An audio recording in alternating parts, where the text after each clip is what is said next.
इसके अलावा current affairs based study, इस पे भी मैं थोड़ी सी बात करना चाहूँगी आपसे। मैंने ये किया कि क्योंकि ज़्यादा ह्यूमैनिटीज़ का बैकग्राउंड नहीं था, तो जो भी करंट अफेयर्स में मैं पढ़ती थी, जैसे कई बार कोई इम्पॉर्टेंट न्यूज़ जो है, जैसे इलेक्शन है, प्रेसिडेंशियल इलेक्शंस हैं, तो उस पर बहुत सारे आर्टिकल्स आप देखोगे कि न्यूज़पेपर में आते हैं। वहीं से मैंने एडिटोरियल्स के नोट्स बनाए, उनको इकट्ठा किया और करंट अफेयर्स से ही मैंने कोशिश की कि पेपर 2 यानी GS2 और GS3 की मैक्सिमम प्रेपरेशन मैं कहूँगी कि मैंने न्यूज़पेपर्स, आर्टिकल्स ऑनलाइन जो आपको मिल जाएंगे, अच्छे आर्टिकल्स अच्छी वेबसाइट्स के, न्यूज़पेपर्स के, वहाँ से मैंने कोशिश की कि GS2 और GS3 के आंसर्स मैं वहाँ से कवर कर सकूँ। बाकी GS1 में तो काफ़ी पार्ट जो है स्टैटिक है, जैसे हिस्ट्री, जियोग्राफी, वर्ल्ड हिस्ट्री, तो इसके लिए स्टैंडर्ड बुक्स ही मैंने रेफ़र की थी। करंट अफेयर्स बेस्ड स्टडी के बाद मैं थोड़ा सा आपको एक और लास्ट चीज़ बताना चाहूँगी टेस्ट के बारे में। कई बार हम सोचते हैं कि टेस्ट हमें बहुत सारे देने हैं, एंड मैंने भी पहले ये स्ट्रेस किया है कि टेस्ट सीरीज़ बहुत ज़रूरी है। टेस्ट सीरीज़ इसलिए इम्पॉर्टेंट हो जाती है क्योंकि हमें घर बैठे ये नहीं पता चलता कि हमारा क्या लेवल है, क्या स्टैंडर्ड है, क्या हम उस तरीके का एग्ज़ाम में परफॉर्म कर पाएंगे। तो ऐसे डाउट्स मुझे भी थे।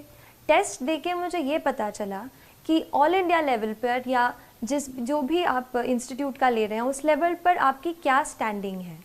तो इसके लिए आप टेस्ट ज़रूर लगाने की कोशिश करें। लेकिन इसमें एक और चीज़ मैं ऐड करूँगी।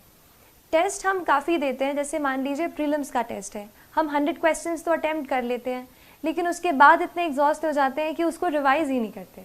ये मत कीजिए। मैंने बहुत जब ये गलती की, बाद में रियलाइज़ हुआ कि कई क्वेश्चंस फिर से ऐसे आ गए जो मैंने पहले कर चुके थे पर मैंने उनको पढ़ा नहीं था। तो आप ये करो, और मैंने ये किया था कि पहले मैंने जैसे एग्ज़ाम दे दी, 2 घंटे में हमने पहले क्वेश्चन सारे सॉल्व कर लिए। उसके बाद आप घर जाके अपने जहाँ आप पढ़ते हैं सारे क्वेश्चन को एक एक करके फिर से पढ़िए, जो भी उनका सोर्स है वहाँ से पढ़िए, उसको रिवाइज़ कीजिए, या फिर मैंने उसको अलग एक कॉपी में नोट कर लिया था, जो भी इम्पॉर्टेंट पॉइंट्स मुझे टेस्ट से मिलते थे, फिर उसको मैंने अलग से रिवाइज़ किया।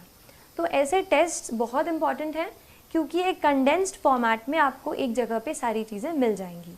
तो टेस्ट को आप एनालाइज ज़रूर करें। एक और चीज़, हमारा जो नेचर ऑफ मिस्टेक है उसको समझने की आप ज़रूर कोशिश कीजिए। कई बार हमारी मिस्टेक इस वजह से होती है कि हम सिली मिस्टेक, मतलब A मार्क करना होता है B कर देते हैं। कई बार ऐसा होता है कि नॉलेज गैप होता है, मतलब हमने वो चीज़ पढ़ी ही नहीं है, भले ही वो चीज़ हमारे सिलेबस में है।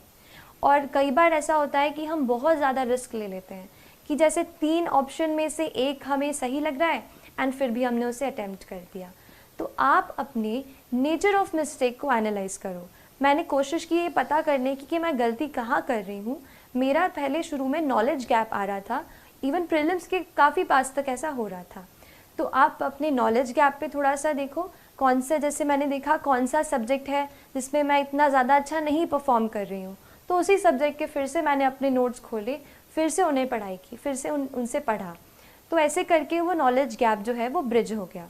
आप ऐसे ही अपने नेचर ऑफ मिस्टेक पे वर्क करेंगे तो I think that worked for me and it will help you as well. So these are some of the things जो मुझे लगा कि थोड़ा मैं आपसे शेयर करूं और आपके प्रेपरेशन जो UPSC प्रेपरेशन है उसमें हेल्प करेगी। I hope I have given you at least 2 or 3 points which can add up some value to your preparation. So all the very best. Thank you.